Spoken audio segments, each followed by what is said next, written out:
Namaskaram to everyone.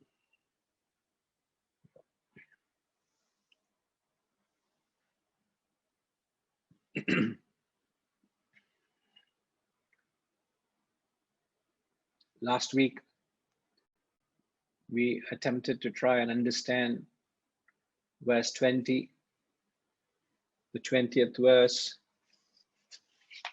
titled The Three Spiritual Disciplines.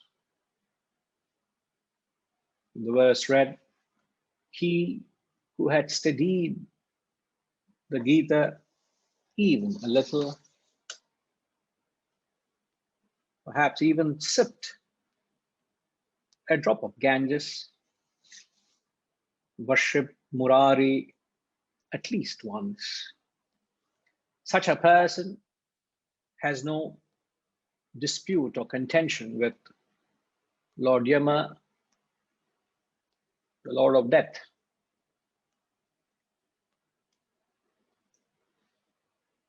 The symbolic representation of these descriptions refers to the spiritual paths. The great Guru Adi Shankaracharya upholds tradition, keeping in mind the path laid down by the great Gurus of yore from the Vedic times, from the Upanishadic times. From time immemorial, these great Gurus have been giving us the path to liberation. Having tread that path, they lay down a clear roadmap so that we all can uplift ourselves and reach that goal, which is our birthright. The Shastras keep announcing to us it's the purpose for which we are born. We all need to embark on this journey to know oneself, to realize ourselves. And the three paths, the straightforward paths. And I'm reminded of the famous Tyagaraja Kirtana. I will not sing, but the famous song which says, Chakkani Raja Margamulundaka Sandulaye Doravo Manasa. When you have a royal path, there's a straightforward path there. We're going into these shortcuts and bylanes and getting lost in meandering. All I can say is everyone out there have chosen the bylanes and got lost in the meandering, winding, so-called shortcuts to realization. There are no shortcuts. There's only one way, that is the way ahead, which is being laid down and which is being captured in verse 20. Now, I have said these three refers to the three standard paths, the path of knowledge known as the Jnana Yoga. Jnana Yoga is symbolized by saying very little of the Gita. Bhakti Yoga, the path of devotion, symbolized by drinking a drop of Ganges. Karma Yoga, symbolized by worshipping Lord Murari at least once. The path of karma, path of action. Now I've got, I did mention that I will clarify a little insight into what these three paths are so that you will have an understanding as to what it is. I've put little thoughts so that you'll be able to take a panoramic view as to what they are. It's not exhaustive, but just an outline, I would say. There will be a document that would be shared. I would appreciate if you all can take a quick snapshot, because when the document is shared, I will lose sight of you all. And I would like to see you all when I'm explaining, so I know whether you are with me or not. So there are two sheets. So if you can take a snapshot of it, Ravindraji, can you please share that document? Not this one, sir. You're sharing a wrong document.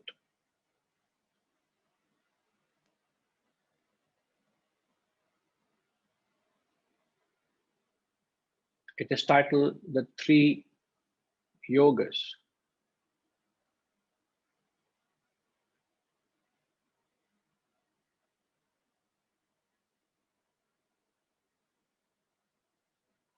Yes. Is it possible to minimize it so the whole sheet can come in one page?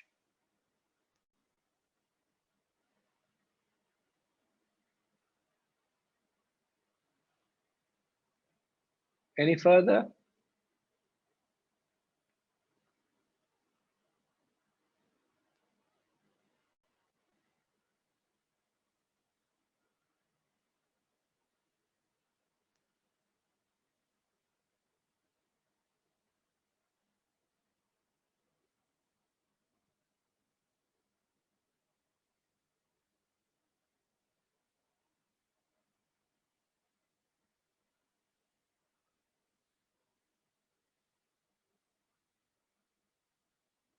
This is the challenge of long distance communication.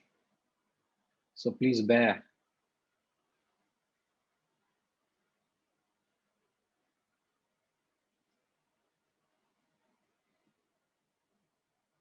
We're putting our best efforts to ensure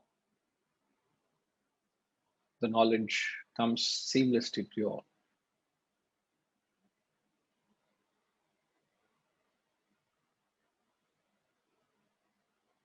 No pressure on you, Ravindraji. Please take your time. No problem. So till the document props up, the Jnana Yoga, Bhakti Yoga, and Karma Yoga are the three parts. On what basis have they prescribed three parts? First point, the three parts are prescribed because you have got three equipments, and there's nothing, it's not difficult for us to fathom it. It's just simple common sense. The three parts, because three equipments, three avenues to use your equipments to reach the self, three ways you can get to the higher, three highways, as I've said. Now, what's more important to understand, these three parts are based on the strengths of your inner personality. They are determined based on the composition and the strengths of your inner personality. And your inner personality constitutes of your feelings and thoughts, which is nothing but your mind and intellect, which is your manas and buddhi. I repeat, these three parts have been designed based on the constitution and the strengths of your inner personality, which is your mind and intellect. And mind consists of your feelings and emotions, and intellect consists of thoughts and ideas. Perfect. Um, it can remain as it is, Harishji, until they take a snapshot. So the document is there. I request you all to just, can you take the cursor off that page, Harishji, please? Just take the cursor off the page where you are. Yeah. So that section, that black section doesn't, perfect. No, don't do that, please.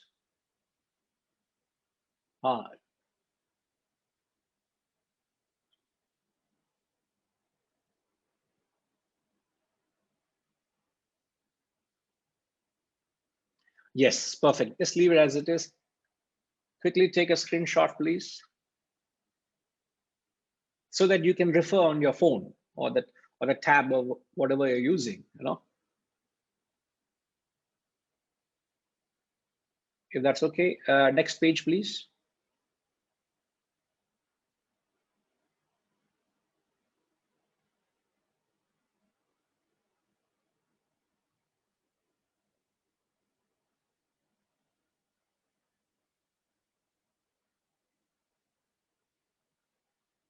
Perfect. Yeah. Now you can.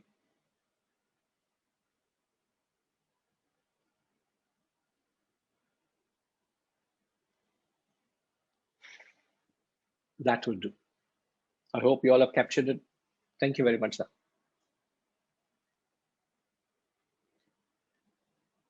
So, as I have said, it is the inner constitution, the proportion of your the strengths, the inner strengths of your mind and intellect. So when the intellect is more pronounced than the mind, that such types of people, those class of people are more inclined towards the path of knowledge. RPG, is anything? You're good? Okay. So the path of knowledge is designed for the people, for those whose head is more pronounced than the heart, which means they are more rational. These are the types of people who are analytical. They don't operate on their feelings and emotions. You can call these people the inquirers. They inquire into the unknown truth, the reality. A fundamental thing we all understand that the God is an unknown realm, an unknown entity. Another, in fact, you can say an unknown term for the reality is God. We do not know what God is. Is anybody here who knows what God is? We do not know. So a path designed for the intellectuals they embark on a journey of reason, analysis, steady reflection. They take to the path of what is known as contemplation. So it is not mere cramming of information. So knowledge is not just mugging your head with thoughts and ideas. It's not storehouse of information or a warehouse of information.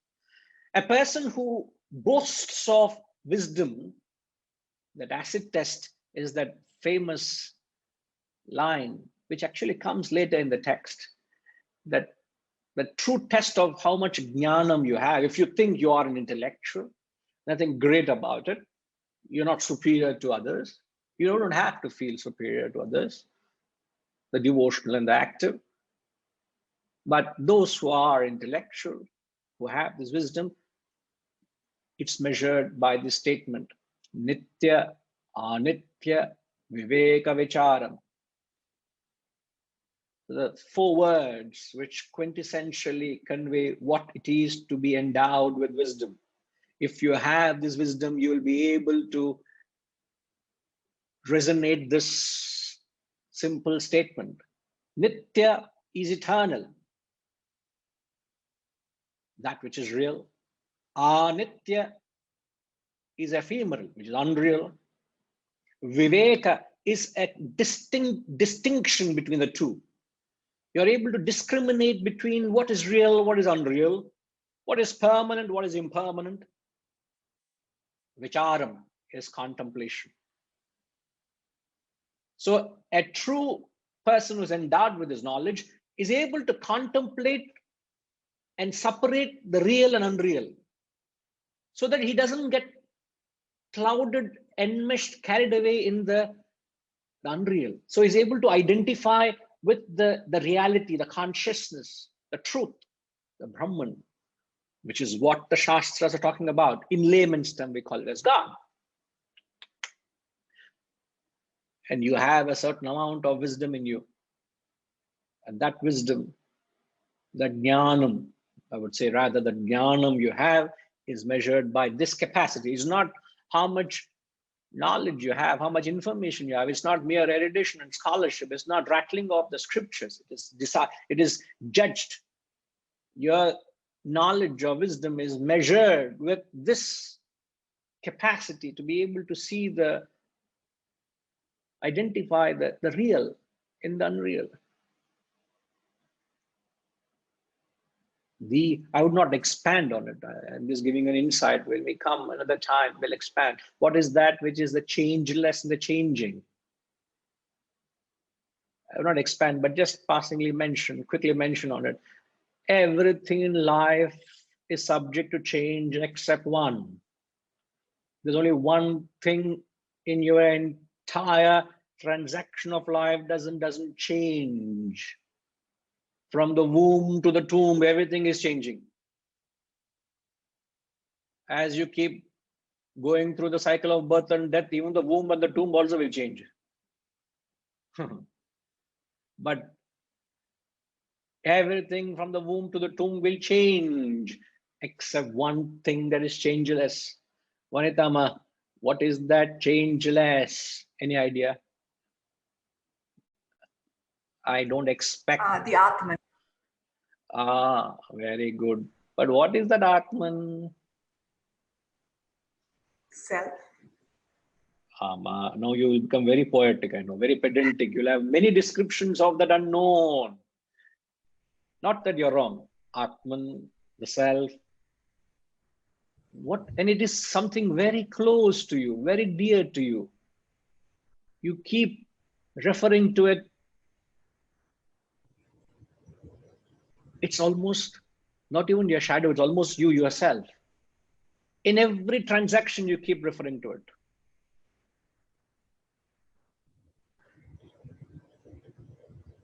Almost every transaction.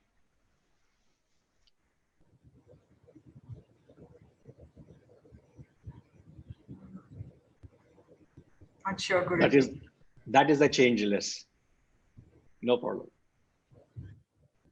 No problem. What is that?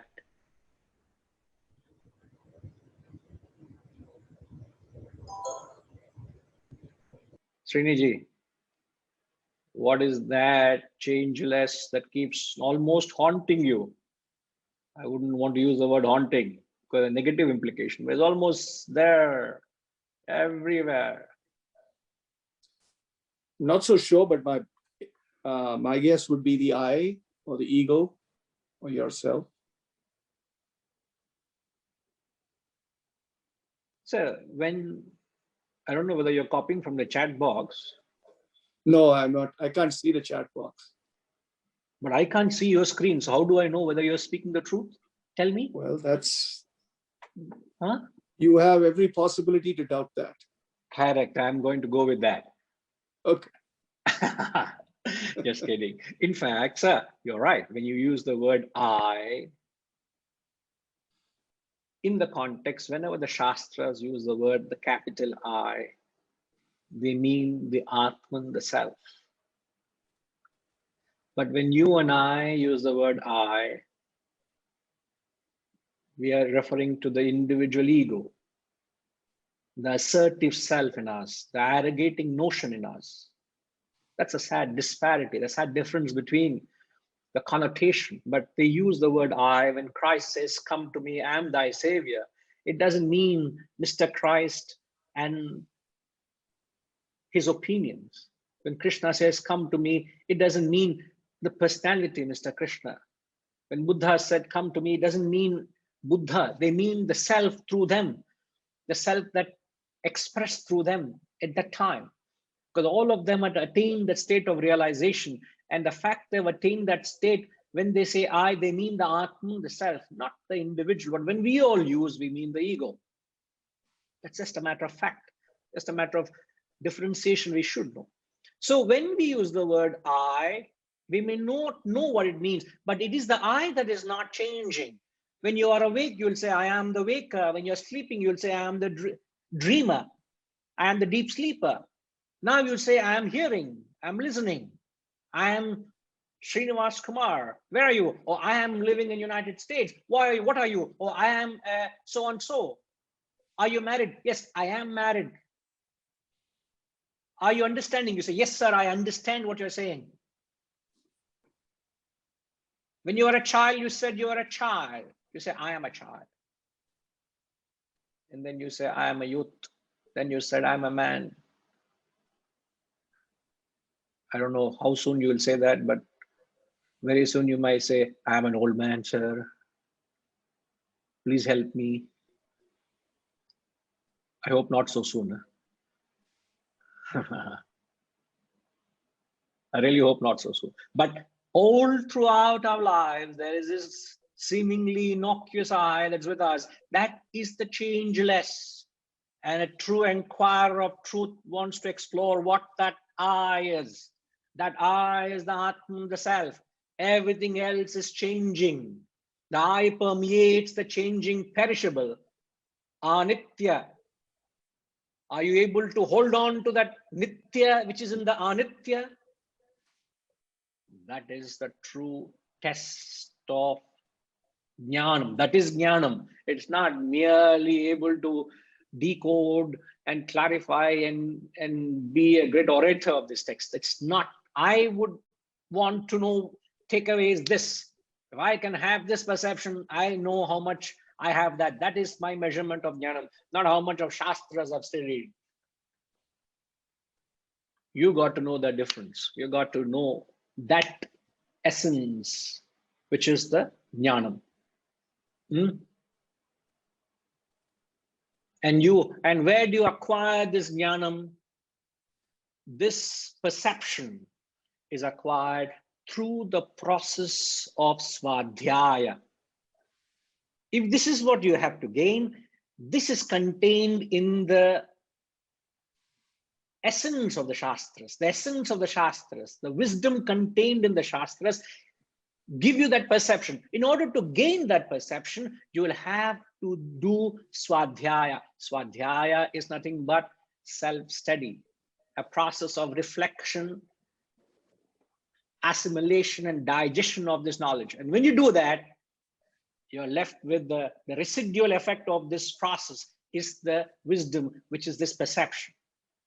And when it is done, ideally done during the Brahma Muhurtam, which is 4 a.m. and 6 a.m. And in the verse, he says, very little of the Gita. Why has he to say kinchit? He could have just said, study the Bhagavad Gita is jnanam, isn't it? But why does he introduce the word very little of the Gita? Any idea, Hirenji? Why does he use the word little, kinchit?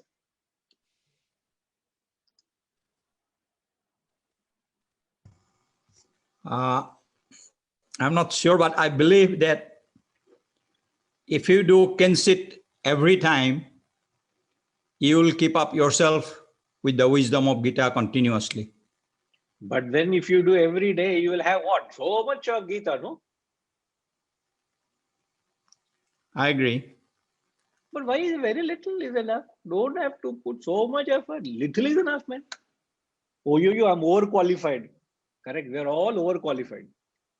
He says it's better you know little is enough. You see, we keep missing these finer points. And these finer points is what is really convey the real takeaway, you know. I could have been holding on. In fact, the other day, what was that? I don't want to make a joke of it, but some jokes keep coming. I was sharing with Rajima, also I shared with her, but never mind. Let's not get into that. I get very easily distracted, you know. So I need to learn that capacity to concentrate. I'm losing all that, you know. Hari NG. Yes. Version 3.6. Yes, I remember. I'll never forget that. Even if you forget, I'll not forget. I was not going to bring it up, but I realized already when you knew I'm going to bring it up. This fellow is a very mischievous fellow, you know. You're not going to forget it. All right. So, no problem, sir. So why does he say little of the Gita? RPG, boliye. Hari Om Guruji. Yes, sir. It's not the breadth, it's the depth. So even a little bit of this knowledge and contemplating on it and going deeper on that even one point or narrow set of lessons can change your whole life. So it's the not accent is? But it's about going deeper and contemplating. So the accent is on what?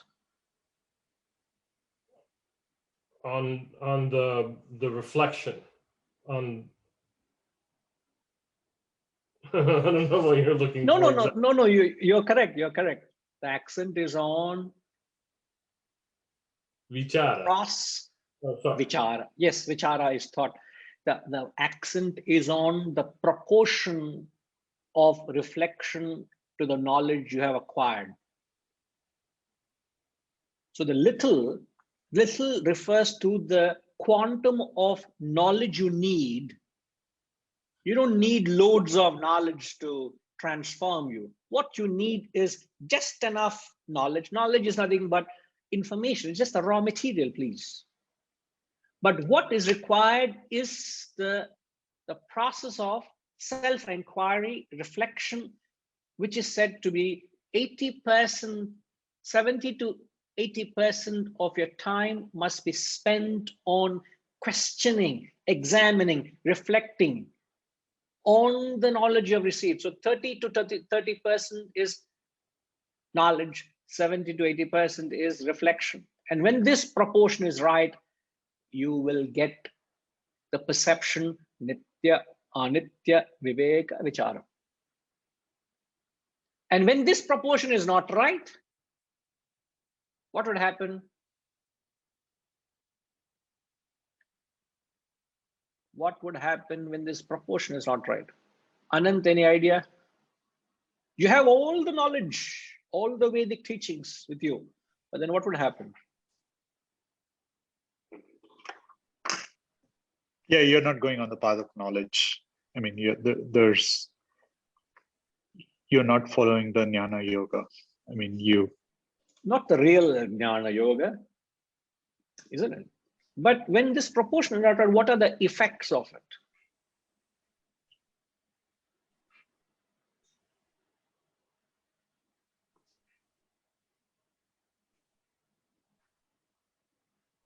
In effect, what I'm just trying, let me perhaps explain the question a little bit so it becomes easier for you. What are the consequences of not acquired wisdom? You have not acquired wisdom, but you have mere knowledge or information. You have just gathered the raw material. You have not put it through the process to reap the fruits, which is wisdom, which is transformation.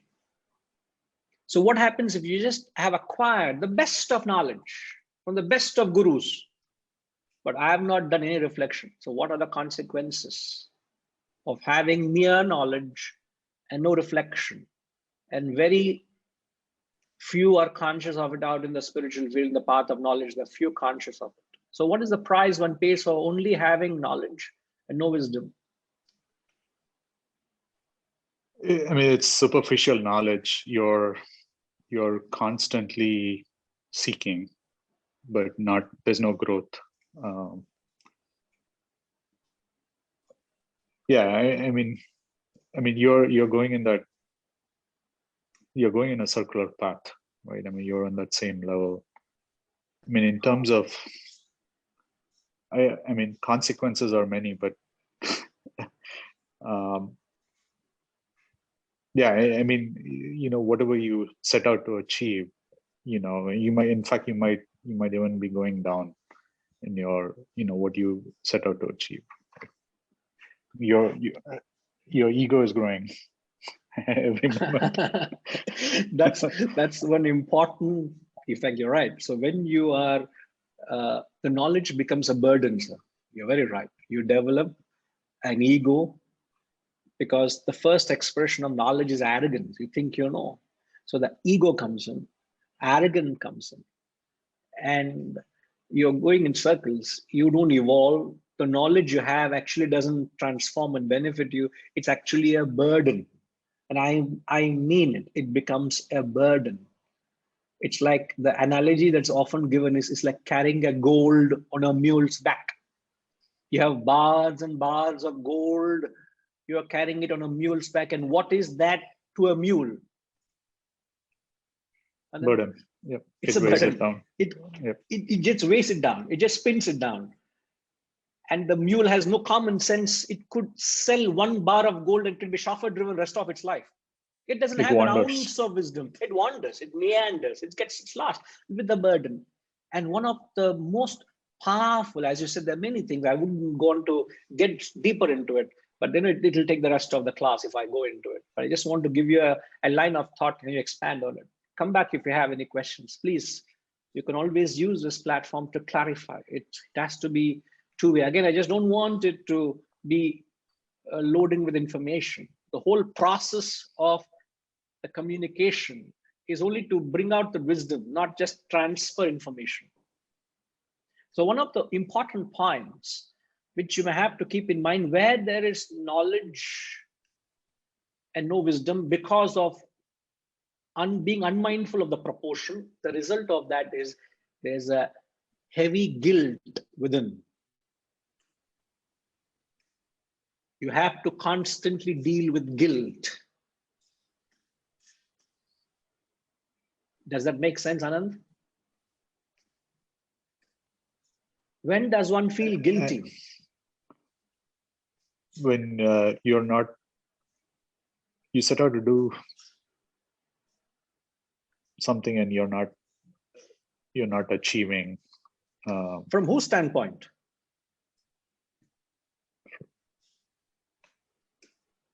From yours and others. I mean, yeah. No, others? Yeah.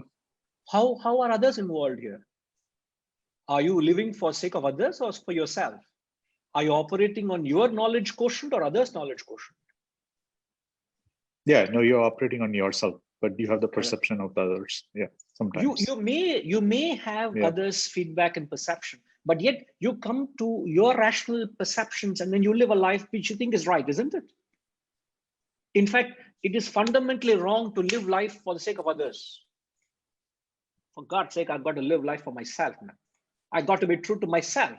Why should I be true to my grandfather, my father, my neighbor, my friend, my guru, my wife, my child? Can I be true to myself first? And as Shakespeare says, to thine own self be true. And if I'm true to myself, I am not false to anybody else. Thou canst not be false to any man, he says. But why does guilt come in? I'm glad, Anand, you're spot on. But why does guilt come in? Reddy Garu, why does guilt come in? Namaskaram, Guruji. Guilt comes in my view, because you are operating from the outline, the guidelines of the consciousness. Consciousness? Yeah, because you have some consciousness that this is right, this is wrong, and this is what going to be. But so the consciousness is the Atman. We just spoke of the Atman as I. Yeah. That is the consciousness. The consciousness doesn't give you a direction to life. It's just a mere witness. What gives you directions to your life is the conscience. Conscience, yeah. Isn't it? The conscience. Yeah. So they're so close, these words, we tend to, but I know you were getting to the conscience, you're right. So the conscience gives you a direction. But what protects you from feeling guilt?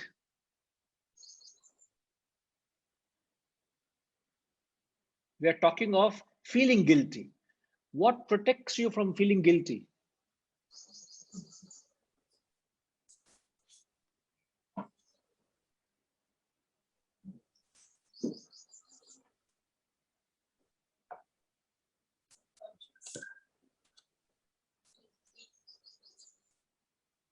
No, no, Guruji, I could not.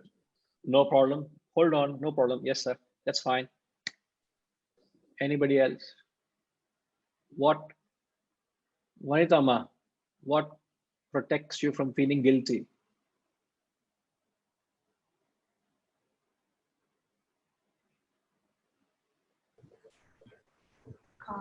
Is it lack of knowledge, ignorance? Correct. It is your not knowing of something immunes you from feeling a sense of guilt. I appeal to those who are familiar, know the answer, not to use the chat box and pour out your wisdom. It is an interaction. I'm trying to get these people to think, and I don't want to give them a cue. Okay. So who are jumping at answering, hold back, please. So don't use the chat box to pour out. It might either confuse them or give them the cues. So hold back, everyone, please. I appeal to you all, because I'm trying to carefully adopt a methodology to draw it out. Not that I only doubt Sriniji else. Otherwise, everybody else, I'm very sure they're not cheating. Sriniji, I have my own doubts. Until we have not met, sir. Until I meet, I can get that clarified, isn't it? That is the only little gap between us. It's just that physically we have not met each other. I hope you agree to that, isn't it, Sriniji? But it's quite justifiable the to have Maya. that. Well, I am caught up in that part of Maya in our relationship, So where there is ignorance, you don't feel guilty. But when you are inundating with knowledge, there's so much of know-how. When you have this information, and then when you don't live and abide by the knowledge, what happens?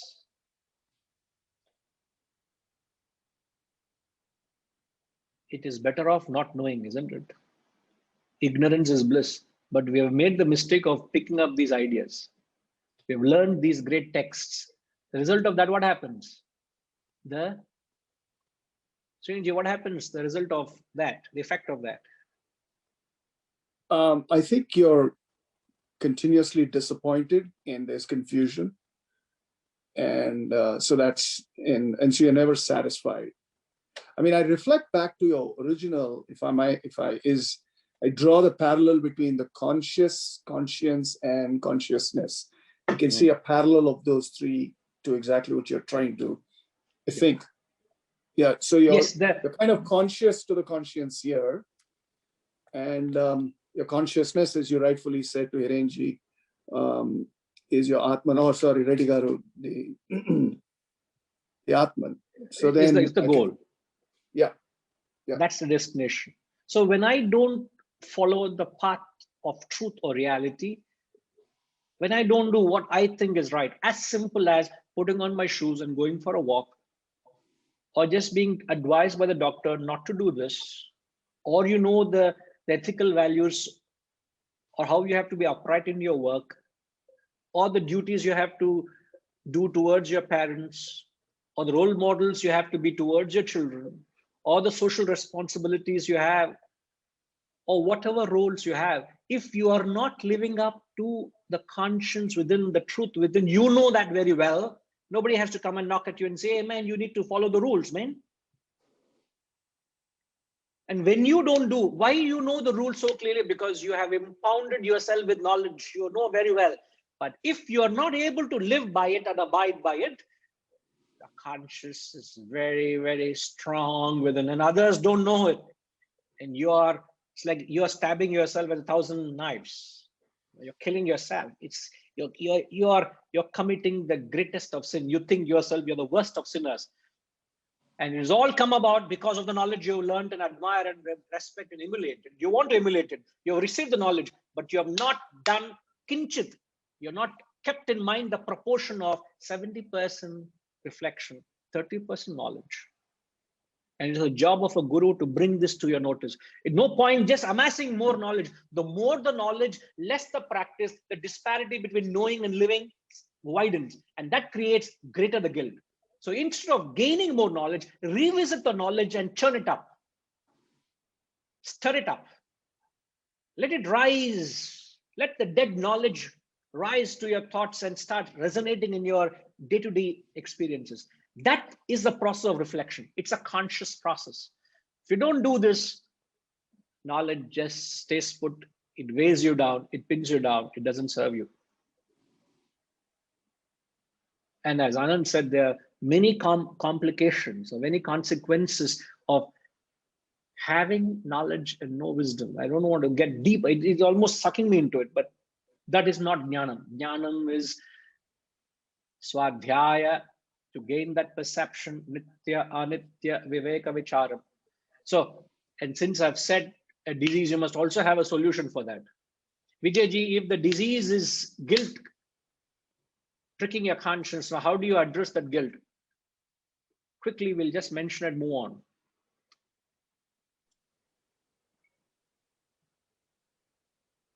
You either learn to follow it or wrongly justify it. When I don't justify it, there's a guilt. As rightly said, I have to follow it. I'm not able to follow it. That's my goal. But if I'm not able to rise up to the level of upholding my conscience, What is it that could comfort me?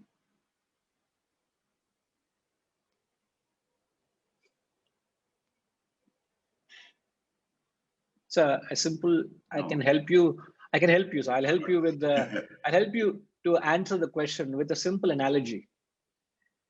I have 100 miles to drive and I have to take an emergency drive, an urgent drive late in the evening. I know it's going to be pitch dark into the mountains. It's a windy road. It's not going to be lit. And I had to reach there urgently. I come and ask you, sir, I have to go 100 miles at this hour, in this weather, at that time of the day. How do I go? Can you please help me? You ask me, how are you going? No, I actually have a car and I'm driving. But my concern is the road is not lit. What is your answer to me? My concern is my headlamps can only lighten me up for the next few meters, maybe 100 meters or so. I can see clearly because I've fitted extra lights also. I wanted to go off-road, so I actually put on extra powerful lights. Hariji, powerful lights we put on.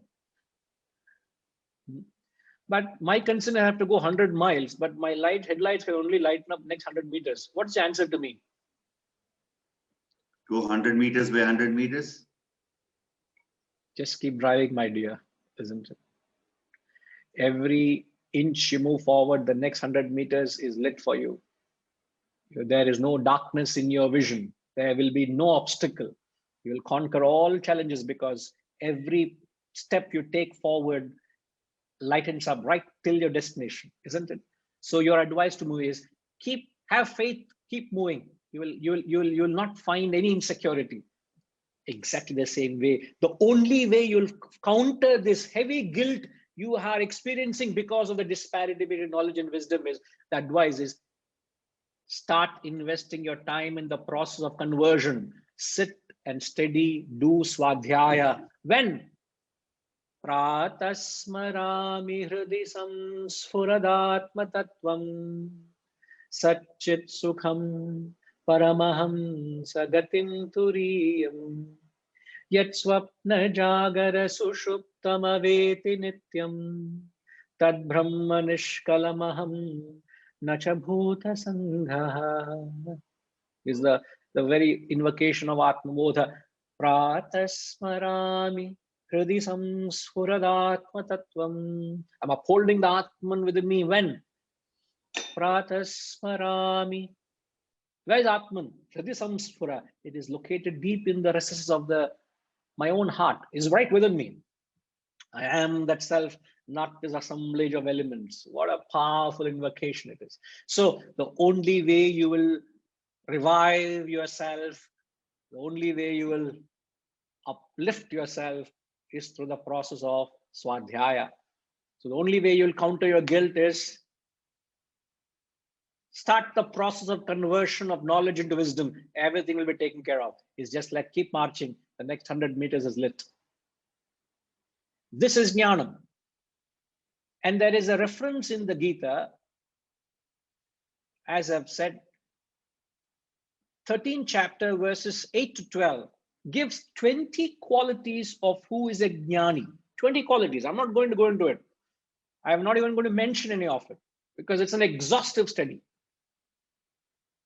20 qualities painting a picture who is an intellectual, who is a true jnani, who's a man of knowledge.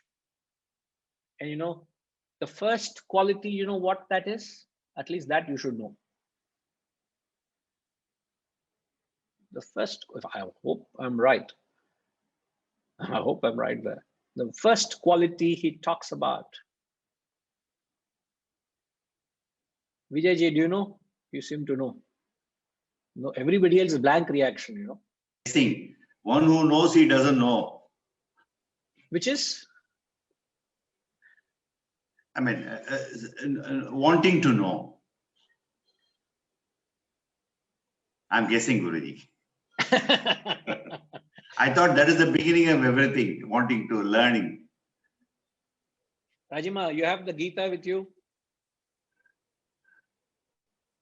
Could you just refer to the 8th verse of chapter 13. And what's the first word? RPG, pata hai?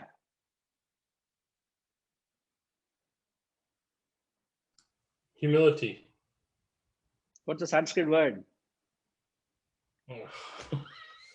Oh, I don't know the Sanskrit word. I don't know the Sanskrit word. you know, but you're sent person right. It is humility.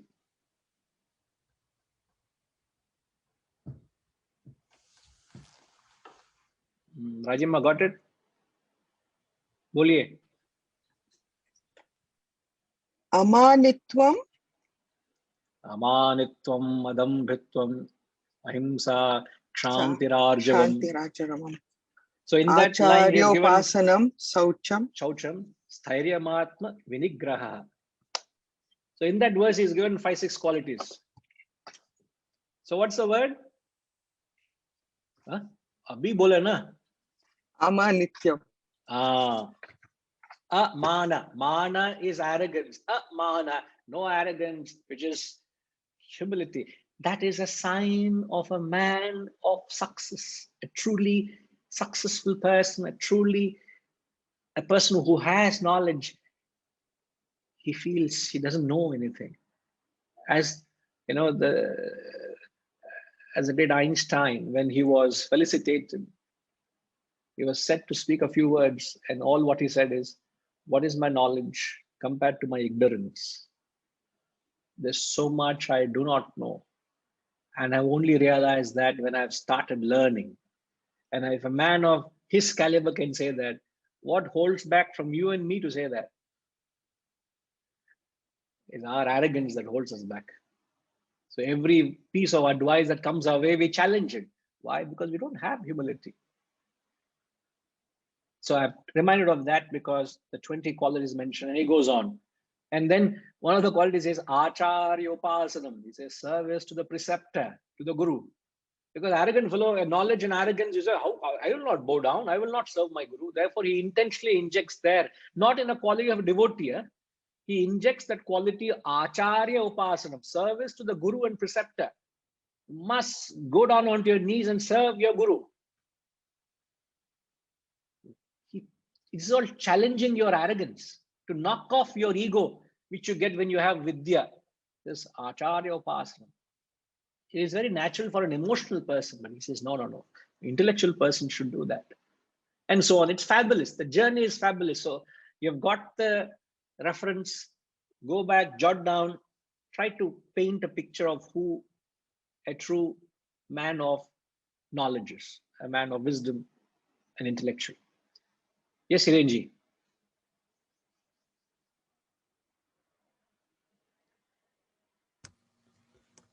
Just wanted to clarify one thing. We talked about Kinshita, reading of Gita little by little, right?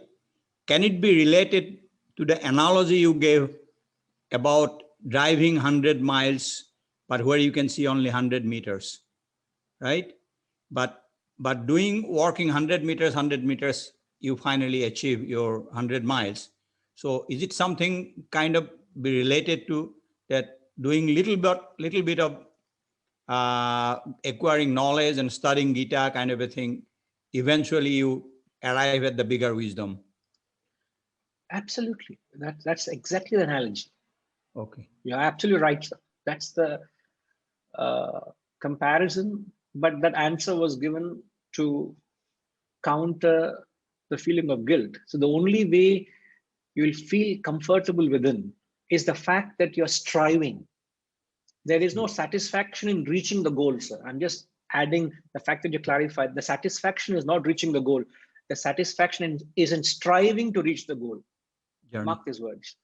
Hariji, please capture this phrase. The satisfaction is not on reaching the goal. The satisfaction is on striving to reach the goal. If you find satisfaction in reaching the goal, then you have stagnated, because there is a lot more to do, isn't it? There's a long way to go in terms of achieving the goals. But if I keep striving to reach the goal, I keep raising the bar. I keep raising the goal. I keep aspiring to reach the highest goal, which is self-realization. So the fact that I want to aspire, the fact that I want to strive to be Better. perfect, better, that satisfaction is in the effort. So let's say today I'm unhealthy. There is nothing as a perfect health, isn't it? Agree. So where do you get satisfaction from my ill health or unhealthy state? Because of my lack of exercise and unhealthy food habits, physically I am unhealthy. Example. There's nothing as an ideal health, even though it could be there, an ideal BMI. BMI has body mass index and not body mind intellect, please. Yeah, ideal body mass index, and I must do this and do that. There may be certain yardsticks, but it's all imaginary. It's not really, there's no 100 clear yardstick. There's only an idea. But that could be a long state. It could be another few months or a year or two to reach that state. Do you mean to say I will not find that contentment, satisfaction until I get there? No. The moment you have taken an inner resolve that I have to consciously change my lifestyle, my food habits, I must inject a life of discipline and exercise and action into my life. The moment you take the resolution and start doing it, few days into it, what is the feeling? Satisfaction. Oh my God, I feel so good about it. I feel so nice that I've taken this journey. I'm far away from ideal health. But you know deep within, I'm not eating the junk food. I'm not eating at unhealthy food. I'm not eating at odd times. I'm doing what I need to do. It's just that I've done that. I said no to that packet of chips. I've said no to that chocolate bar. I've no to something, an extra helping. It's just that conviction and the control of your mind. The belief system you have is amazing. Believe me, it's like you've conquered the world. That's what the great Vivekananda said. You conquer your mind, you've conquered the world. That gives you satisfaction. That ideal health BMI is far away. The fact that I've taken the right step, the satisfaction is in the striving to reach the goal, not in reaching the goal. Step by step. That is what the Shastras also is saying. Is that okay, Ji? Thank you, sir.